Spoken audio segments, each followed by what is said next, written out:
Yeah. What's good? What's good? This is your boy Tone DeShields II. You guys are locked in on your dose of chalk it up, where no matter if we win or if we lose, we just got to charge it to the game. Make sure you guys are locked in. Make sure you guys are smashing that like button. If you guys are new to the show, if you guys are new to this live stream, man, thank you. Thank you for giving me a shot. Thank you for showing love. Thank you for being here. I do not take it for granted, right? I know you guys come here for your Philadelphia Eagles fix. Some of you guys come here to hear me talk about what's going on in pop culture, fandom, whatever it is. Some of you guys maybe just come here just to hear me talk my ish, right? But nonetheless, you guys are truly a part of what we're building here. And please get comfortable. Take a seat, take a load off, kick your feet up, right? Get yourself something to drink. Make sure them kids is out the way. Make sure the homework is done. School is back in session, depending on where you are in this country. So get them kids back on routine. Ain't no change. You feel what I'm saying? So make sure you guys smash that like button. Make sure you guys are subscribed to the channel. Don't know how long we're going to be here today, but we're going to get right into it. Not going to waste too much time because I know you guys, this time is extremely valuable. But I want to focus on Sean Mannion's press conference to start this live stream. Again, if you're just getting here, make sure you smash that like button. Make sure you guys are subscribed to the channel. On top of that, make sure you hit that hype button and make sure you guys are utilizing that comment section, right? Some of you guys can't catch this show when it's live, and I'm okay with that. Just as long as you come back home at some point, just as long as you're back home before the streetlights come on. You feel what I'm saying? So make sure you guys are active. It's even if you're watching this show on your own time, hit the like button, hit the hype button, subscribe, comment, share it, whatever you got to do to make sure this show continues to grow, right? Because the more this show grows, the more we can add to it. All right. Sean Mannion's press conference. What? 10, 11, 12 minutes, something like that. I don't remember. Between 10 and 13 minutes, his press conference, I believe it was, something like that. Regardless, there were several key things he mentioned in that press conference today that was really interesting to me and also gave me a fresher perspective on what I saw in the Eagles preseason matchup against the Baltimore Ravens. If you're unfamiliar or if you forgot, the Eagles lost that game 24-7. That's not the point, though. The point is more so how it looked, right? How it manifested itself. And I told you guys coming into the preseason, I'm looking for certain things, right? I'm not really looking for wins, not looking for crazy yardage. I'm looking for clean football. I'm looking for clean operation. I'm looking for a team that's executing the play or allowing the play to come in, getting guys lined up, guys knowing where they're supposed to be, understanding their responsibilities. I'm looking for guys to not commit penalties, right? I'm just looking for smooth, clean football, which signifies that they're prepared, which signifies that they're paying attention. It means that the message that Sean Mannion is preaching is getting through, right? Now, I don't think penalties are always a sign of players not responding to the coach. Sometimes penalties happen because you're learning a new technique, you're trying to add or expand your game. Maybe a guy is just that much better than you, and maybe he catches you out of position. Committing a penalty doesn't always equate to lack of preparedness, right? The Eagles did have 10 penalties in that matchup against the Ravens, 10 penalties for a grand total of 96 yards lost. The Philadelphia Eagles lost a grand total of a football field due to the 10 penalties they did commit. And they committed penalties on both sides of the ball. Offensive line, the tight end, the defensive backs, right? You didn't see too many offs. You didn't see an offsides, right? You didn't see a late quarterback hit. You didn't see a legal man downfield, right? You saw things like a hold or a false start, a DPI, defensive holding, Those were the combination of calls you saw. You didn't see delay game. You didn't see illegal man downfield. You didn't see roughing the passer, right? Um, you didn't see illegal formations. You get what I'm saying? That that that is what we need to be looking for. False starts, that's timing, right? That's timing and technique. All that stuff can be polished, right? But it's easy to focus on the penalties we did see. Let's talk about the penalties we didn't see. We didn't see illegal man downfield. We didn't see illegal formations. We didn't see illegal motions. We didn't see delay a game,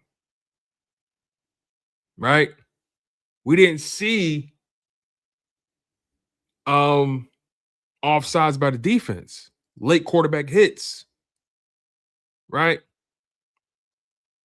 Which tells me that although they had their fair share of struggles in terms of maybe sustaining drives, although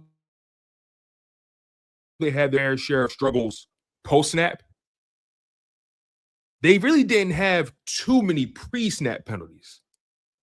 If I'm not mistaken, the bulk of their penalties came post snap. And I think that just comes with playing football. The more you play the game, listen, this is the first live action football that these guys have played in quite some time. So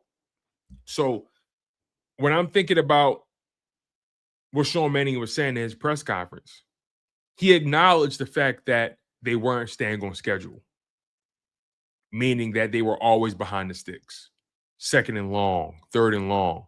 That came by way of a hold, right? Maybe a false start. But real hold, we saw a hold from Eli Stowers.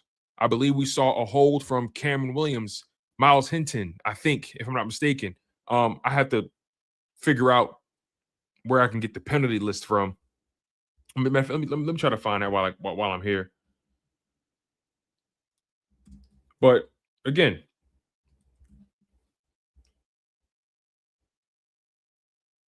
all right, here we go. See if I can find all the penalties. 10 penalties. Trying to find if I can find a listing of the specific penalties that occurred.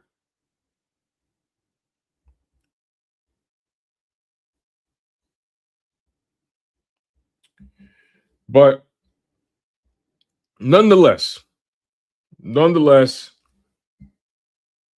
Sean Mannion spoke very candidly about not staying on schedule. You can fix that, right? Timing, again, technique. You can polish those things. Eliminating miscues, which prevent you from staying on schedule, right? Again, things that you can clean up. This is the first bit of football these guys have played. He also acknowledged that there wasn't a ton of mental errors in the game and that he was pretty encouraged with the mental side of things. I want to stay there for a second. That goes back to my original point. And that is, although we did see our fair share of post-snap penalties, defensive holding, DPI, holding by the offense, we saw that. We really didn't see an immense amount of pre-snap penalties for this Eagles team. No delay of game. I think there was a false start baked in there, but no delay of game, no illegal shift, no illegal motion. Those are very big deals to me. Because when I think about illegal shifts, when I think about illegal motions, that means that whatever the scheme, whatever the package or the formation is calling for, you're having a hard time executing it properly. You're having a hard time running it cleanly. Which that means to a lack of preparedness. Illegal man downfield, which is considered a post-snap penalty, that tells me your offensive lineman knew where to be and when to be there. Now, they didn't run a ton of plays that would call for that, but still, give credit where credit is due. You had a lot of backup offensive linemen in there, and there was only really maybe I was pretty pleased with the way the offensive line played overall. But again, if we're going to get the best out of this offense, the best out of this talent, right? We got to give Sean Mannion a chance to establish what he's trying to teach. And I think it's important to notice the distinct differences in what we did see with this offense, with this team, in comparison to what we're used to seeing from the previous season. And when he discusses this, by the way, I'm listening to Sean Mannion at the podium talking about what he saw, talking about his offense, talking about his expectations. When I'm listening to Sean Mannion, there's a different tenor, a different energy with him than I get with Kevin Patullo. There was something very snooty about the way Kevin Patullo communicated. It was almost smug. And he almost came off as if he didn't have to explain himself.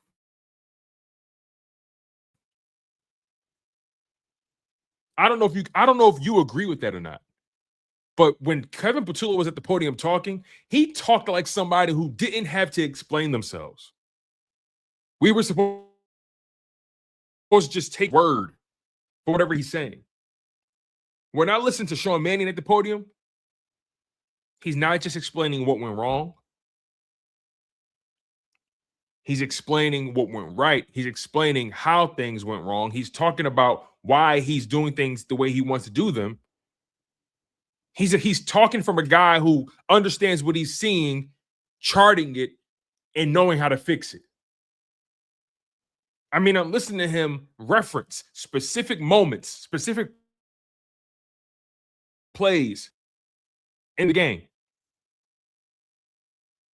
using that as a way to scaffold himself to his point in these press conferences. And he articulates himself clearly and succinctly. He doesn't overspeak. He knows how to get to his point without rambling. Something Kevin Patullo cannot do. Something Nick Sirianni, in my opinion, struggles with still. Sirianni's a rambler. He's a talker. That's just who he is. I've accepted that. That's who he is. He's a talker, but he's gotten better. I feel like Sirianni's gotten more comfortable and more secure in his position. I think he's just who he is now. But Mannion doesn't waste too much time up there, explains himself, knows how to get to his points, knows what he's seeing, knows how to find the tea leaves he knows how to find the teachable moments. He knows how to find the teachable moments. All right. Mannion talked about how, he wants players to be productive in both, specifically to tight ends. He spoke about how he threw a ton at them in aim against the Ravens. We saw E.J. Jenkins and Eli Stowers in a lot of run-heavy packages, and they were thrown in the mud, and they were told to go block. We didn't really see Eli catching the ball too much. It looked like to me, the conversation they had with Eli Stowers is, look, the ball's not going to come your way too often today. If it does, be ready, but the ball's not going to come your way. What we're going to put you in a lot of positions to block. We know you can catch. We know you can run routes. That's why we drafted you. We're trying to see if you can take it to another level and add that blocking element to your game. And Mannion was very clear. We want players, specifically tight ends, to be productive in both phases because they have more responsibilities than one. It requires a ton of versatility. And preseason, like he said, is the time to find or the time to throw everything at guys to see what they can do. So when I was looking at Stowers, I feel like it was easy to say he didn't have a good game because he only had 3 catches for like 12 yards or something like that. But I was watching him in the run game, and yeah, he had a holding on the first play. He did. But I still liked what I saw from him. I liked how physical he got. I liked the violence in which he threw the defender to the ground. All right, you got called for a ticky-tack hold. I honestly felt like it could have went either way. But all right, whatever, they called it. I'm not mad at that though. I need to see you show your teeth. I need to see you show that grit. And I saw Eli Star was not afraid to mix it up. That's a big deal to me. Blocking partially is 1-2. Professionals talk about blocking. I hear them talk more so about the desire to get busy, the desire to play bully ball, the desire to play in the mud with the Hogs. That's how they talk about that position. And then they get into technique, fundamentals, footwork, hand placement, But it starts with 1-2. It starts with already deciding, I'm going to get my ass kicked, and I'm going to kick just as much ass, if not more. That's the mindset of a man who blocks. And I saw Eli Stowers not afraid to get his hands dirty. Wasn't perfect, but I see a guy who wants to learn how to block. I see a guy who's willing to mix it up. I don't see a guy who's afraid or who's dodging the action. We got to be able to find those moments, those tea leaves, those tidbits, those teachable moments with this organization, with this team, especially if we all want the same thing. We got to be able to see past the stats. We got to be able to see past the explosive plays. We got to be able to see guys doing their jobs and being willing to do their jobs.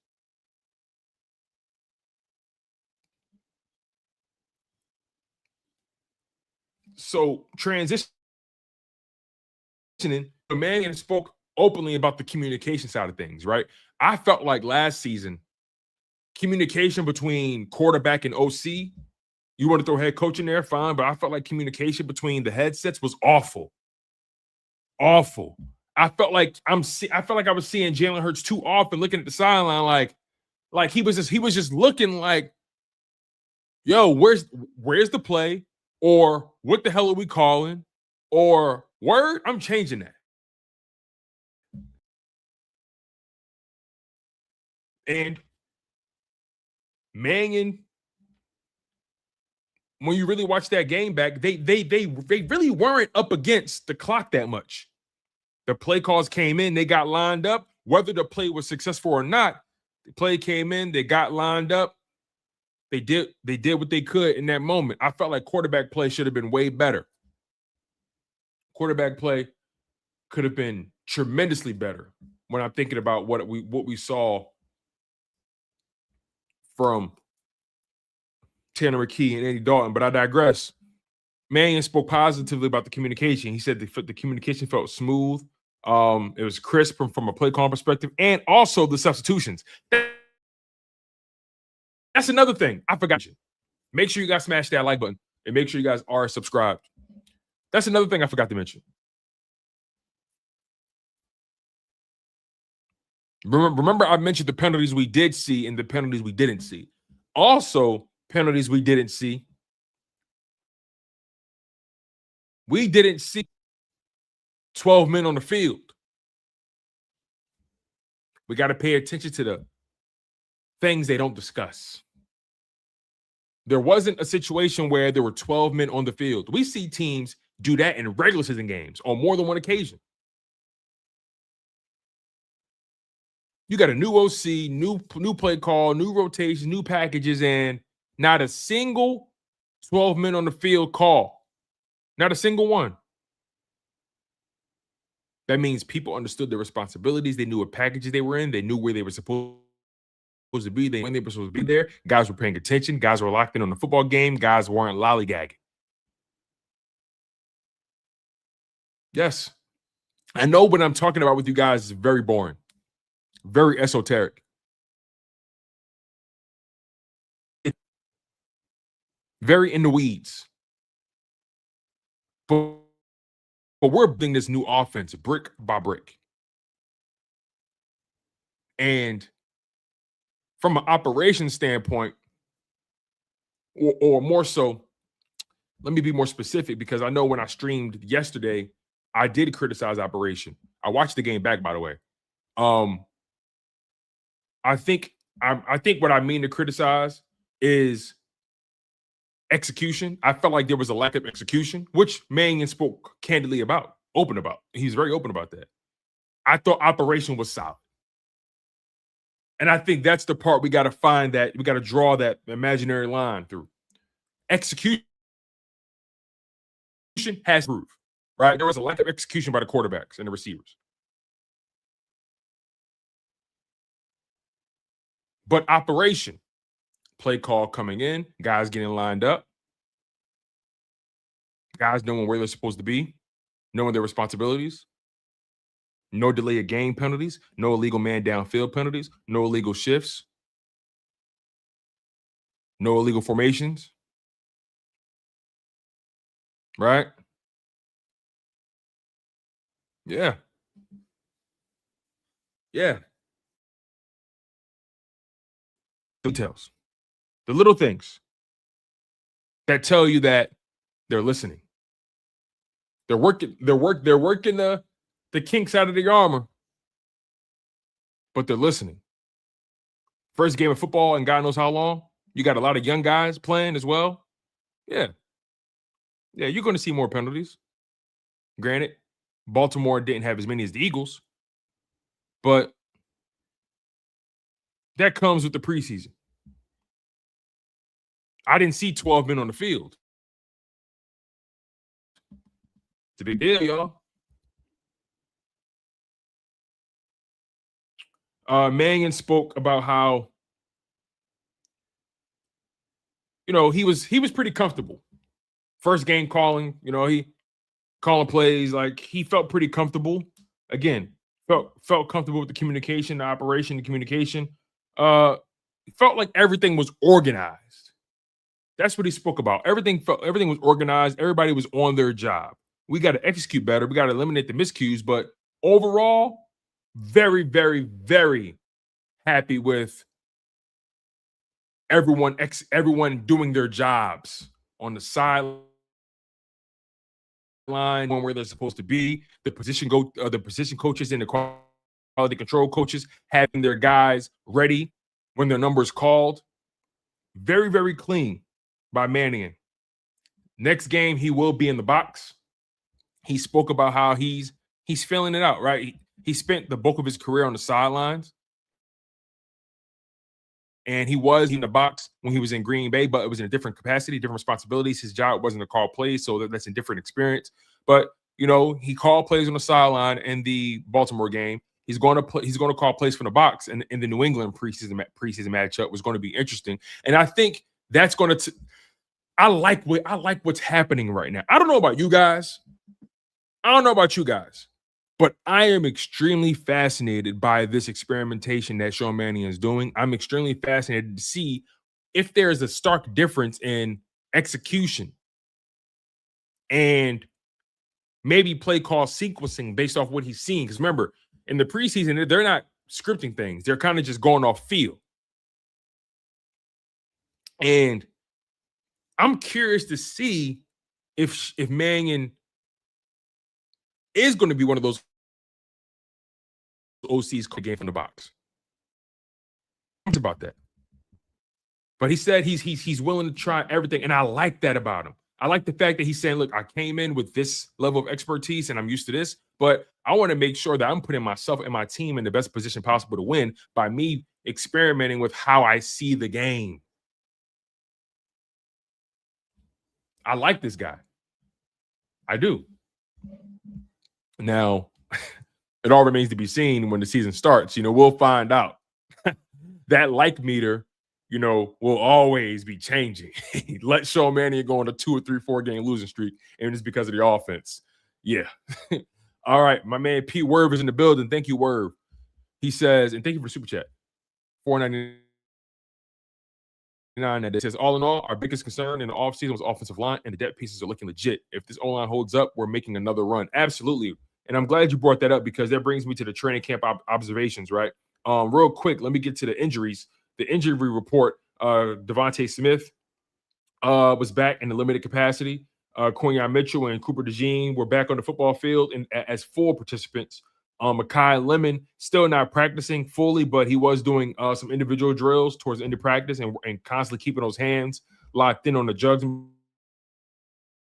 machine. Tank Bigsby didn't practice with a toe. Jonathan Jones, cornerback with the shoulder, didn't practice. Matt McWilliams, corner with a groin.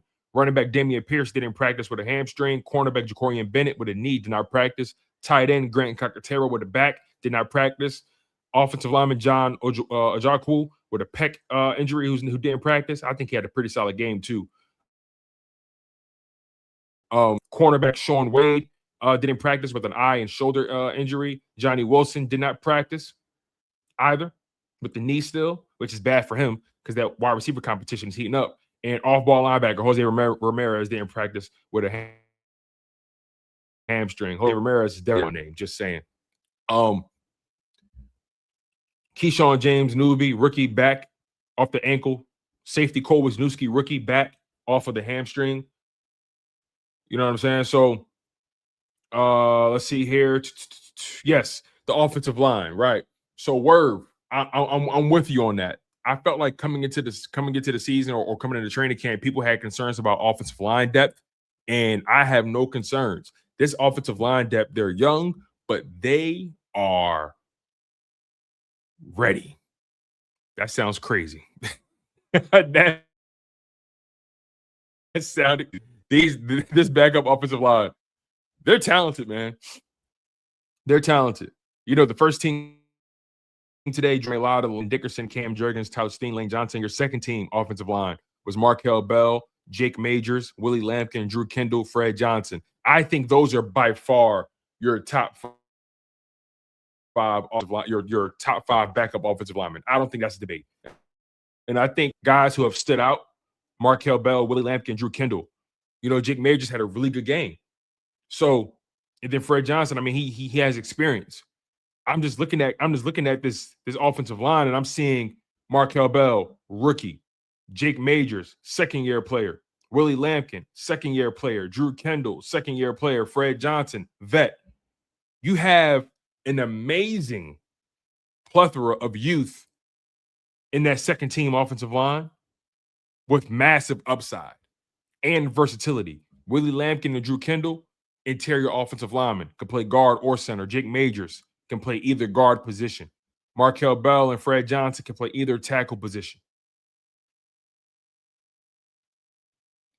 I like this offensive line. I really, really do. As far as other observations,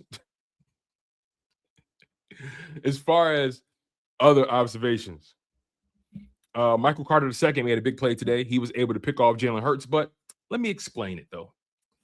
Let me explain it. So Jalen Hurts threw another interception today, but that's okay. Want to know why? Because I don't care. But beyond that, he really shouldn't have threw a pick. You want to know why he shouldn't have? Because he actually tried to squeeze the ball in triple coverage. Well, double coverage, maybe triple coverage. And the ball got through. And this is the time where you try things and you test your arm out. Jalen Hurts fit the ball through the keyhole. And the ball made it to Quez Watkins' hands. But you know what happened? Michael Carter II was stronger, and he out-muscled Quinyon Mitchell for the football, snatching it out of his hands as they went to the ground. So the reality is Jalen Hurts got the ball to Quez Watkins. Quez Watkins was too soft to hold onto the rock. That's the truth. He was too soft to hold the rock. And also, Michael Carter made this play while he was playing at the nickel position. He's competing for a safety spot on this roster, though. But it's good to see him still making plays nonetheless. Says here, Quinyon Mitchell had a really good pass breakup. Jalen Hurts had threw a very good pass to Dontavion Wicks on an in-breaking route, but Quinyon Mitchell was so sticky in coverage, he was able to jump it and use his hand and knock down the pass. Quinyon Mitchell, again, all first team All Pro. He's polished. He's supremely polished at this game of football. Some of Jalen Hurts' best passes of the day came under center, play action. He threw Russ's body back to the middle of the field to Elijah Moore that looked like a screen pass. On top of that, Jalen Hurts was able to get a laser to Danny Gray right in the chest on a quick slant in front of Rick Woolen. Also, Jalen Hurts was able to find Darius Cooper on a low throw. It was tough. It was in traffic, but Darius Cooper laid out, got the football. Darius Cooper had a quiet day today just because opportunities were limited, right? Guys are getting healthier, so on and so forth, but didn't have a bad day. Just limited targets, nonetheless. But had a solid day. Says here, Tyler Steen, him and Jalen Carter were going at it today. Cam Jurgens and Jordan Davis were going at it. Jordan Mata and Jalex Hunt were going at it today. Willie Lampkin was going at it with Byron Young. These guys are getting good work. These guys are getting phenomenal work. These young guys are only going to get better, and so on and so forth. This is what happens when you really draft well and you put talent next to talent. Guys are going to get better just based off proximity. Justin Long with the $2 super chat. Thank you, Justin. I appreciate it. He says, Tone, what are your thoughts on O.R. Bernard? I'm fascinated by O.R. And I don't have any strong opinions about him outside of the fact that he's a behemoth. I was totally shocked that O.R. Bernard played in that first preseason game. I just didn't think they'd throw him out there so soon. I just didn't think they would do it. I honestly thought they would shelve him and they would just continue to just work him behind, work on him, with his technique behind the scenes. But they said, listen, only way you get better at playing football is playing football. And I don't know why I didn't think about that. I don't know why I overlooked that basic notion. The only way you get good at football is by playing football. Point blank, period. And they threw him out there. And I'm proud of him. He was in position to make a couple plays. He still looks heavy-footed. He still looks like he's figuring out where he's supposed to be, right? Sometimes he's still trying to keep his eye on that football. You know what I'm saying? But he pursues, he plays with high effort. I'm proud of him. Man. Like, really. He's a guy who did not play this sport at all. No experience. And he's being taught the game from the ground up.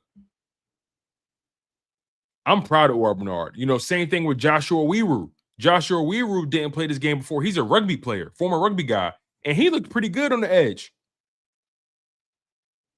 He was getting pressure. He was pursuing. He got his hands on the quarterback a couple times. Joshua Weeru,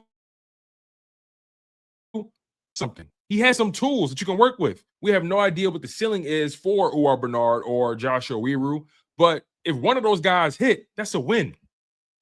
You drafted O.R. Bernard and Joshua Weeru. I think we got as an undrafted rookie. If one of those guys becomes something, that's a blessing. But O.R. Bernard and Joshua Weeru, Weeru was definitely further ahead of Joshua. It appears, but both of those guys lack the experience at this level. I'm curious to see what the Eagles do from a roster construction perspective, right? How are they going to protect these guys? How are they going to prevent these guys from seeing the practice squad, or how are they going to prevent other teams from poaching them? They gotta elevate them to the roster. They have to. They're going to have to elevate these guys to the roster. That's the only way you can protect these guys. Do you think Joshua Weeru is going to make it through waivers? Maybe. Will O.R. Bernard make it through waivers? I don't know. See, here's the thing: the Eagles have had success finding players or finding a player in the International Pathways program and turned him into an All-Pro, turned him into a Pro Bowler, a Super Bowl champion. A lot of teams don't have even one of those players.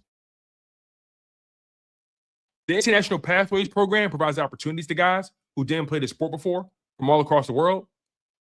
But many teams aren't really able to get those guys to the finish line. Many teams aren't able to build those guys up to a Pro Bowl level talent or All-Pro or starter, You're lucky to get a rotational piece from the International Pathways program. Not because there's not talent there or not because there isn't gifted athletes there.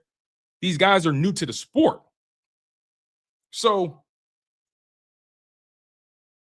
about Joshua Weru and Ora Bernard, right? Because the Eagles have a track record of finding a diamond in the rough like a Jordan Mailata and turning him into what they turned him into, and because the Eagles have Vic Fangio, they have Clint Hurt, Jeremiah Washburn, right? Bobby King. They have legitimate coaches, competent coaches who know how to develop. You're going to see teams look at Ora Bernard or look at Joshua Weru and say, okay, if the Eagles see something, maybe there's something there. If the Eagles see something, maybe there's something there. Therefore, if that player hits waivers, if that player is cut, I'm poaching him. You feel what I'm saying? Like, there's something to when you're good at your job, people pay attention to how you get it done. Let alone they might even try to copy you. They might even try to poach one of your employees. So, yeah, I hope I gave you some details on my thoughts when it comes to Bernard. I hope that was kind of what you were looking for. All right, where were we? Let's see.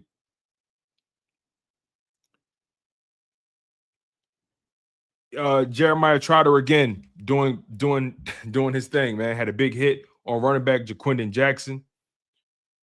Dallas Goedert had a few catches on Monday.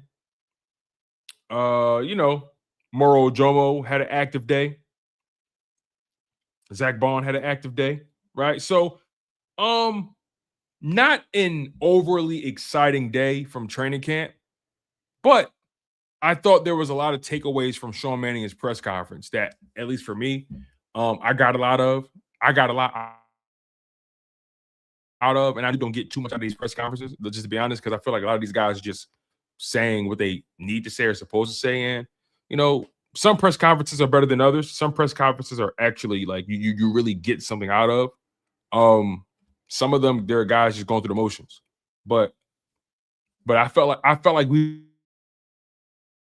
been getting a lot of conversation, a lot of good perspective from Jalen Hurts since these guys have been back in the building. I felt like we've gotten a lot of great perspective from Sean Mannion. I felt like we've gotten good perspective from Nick Sirianni as well. We've gotten great perspective from Lane Johnson, the offensive line as a whole, right? I'm really, really, really excited about what's to come because I really don't know what we're walking into come week 1. I really have no idea, but I'm here for it. I'm excited, and I can't wait to see what we're in store for. And that's how I showed you guys. Make sure you smash the like button. Make sure you guys are subscribed to the channel. I don't take it for granted, right? Make sure you guys utilize your power as consumers. Hit that button. I am ready. I am ready for joint practices with the New England Patriots. I'm trying to see Zach Baun or Jahai Campbell, or I'm trying to see somebody crack AJ Brown. I'm trying to see somebody crack AJ Brown. You feel me? It's like, no, man. It's all love with AJ. Look, it is what it is. I'm really excited for these joint practices. Should be fun. Make sure you guys smash that like button. Make sure you guys hit the hype button. Make sure you guys are subscribed to the channel. Make sure you guys are active in the live chat. And my people who are watching the show on your own time after the stream ends, make sure you guys are commenting below, telling me what you think about your Philadelphia Eagles today. Let me know about Sean Mannion. Let me know how you're feeling about the overall operation versus the overall execution of the offense, right? Who are some players you're really excited about? How are you feeling about Ora Bernard and Joshua Weru? How are you feeling about the Philadelphia Eagles offensive line depth? I want those perspectives in that comment section, all right? I've been your humble host, Tone DeShields II. And you guys have been locked in on Chalk It Up, where no matter if we win or if we lose, we just got to charge it to the game.